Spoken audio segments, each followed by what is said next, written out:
कोरपना कृषि उत्पन्न बाजार समिति में भारी अनियमितता का आरोप संचालक ने ली गई पत्र परिषद में लगाया। तो आइए सुनते हैं उन्होंने इस मौके पर क्या आरोप लगाए।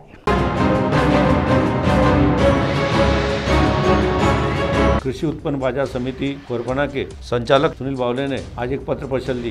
उनके साथ अन्य लोग भी मौजूद थे और इस पत्र परिषद के दौरान उन्होंने कोरपना कृषि उत्पन्न बाजार समिति में बड़े पैमाने पर अनियमितता किए जाने का आरोप लगाया। तो सुनिए इस संबंध में उन्होंने ली गई पत्र परिषद में क्या आरोप किया, स्वयं उन्हीं जुबानी। कोरपना कृषि उत्पन्न बाजार समिति कोरपनामध्ये अशोक चिंतामणराव बावणे सभापती कृषि उत्पन्न बाजार समिति कोरपना यांची शेतकऱ्यांची जे बाजार समिती आहे कोरपनाईचे खूप सभापती पदाची मनमानी कारभार चालू आहे। एकदा सीसीआय कापूस खरेदीच्या माध्यमातून गुरुदेव कॉटन कंपनीला एकदा नाहरकत प्रमाणपत्र देतो आणि दुसऱ्याच दिवशी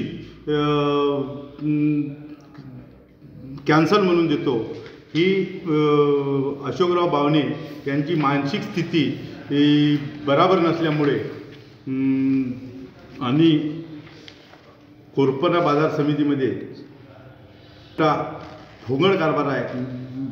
मी सुनील बावणे संचालक कृषी उत्पन्न बाजार समिती कोरपना, मी बाजार समितीला सेजबाबत कागदपत्रे विचारला असता कुठल्याही प्रकारचं कागदपत्र देत नाही, सत्यप्रतीसुद्धा देत नाही आणि सत्यप्रती देण्यासाठी सचिवाच्या नावानं मी पत्र लिहिल्यानंतर सभापती त्या याच्यावर मार्किंग करतो का कुठल्याही प्रकारच्या सत्यप्रती देण्यात यावं नाही असं म्हणून सभापती म्हणतो आणि ह्या शेजच्या बाबतच्या ज्या प्रती देत नाही यानुसार आम्हाला वाटतं का बा कोरपना कृषी उत्पन्न बाजार समितीमध्ये खूप मोठा घोटाळा आहे, असा कोट्यवधीचा घोटाळा आहे असं आम्हाला वाटतं। कोरपना कृषी उत्पन्न बाजार समितीचे सभापती यांचा मुलगा तुषार अशोक बावणे यांचं कोरपना कृषी उत्पन्न बाजार समितीमध्ये कडधान्याचं लायसन आहे आणि त्याबाबत आम्ही चंद्रपूर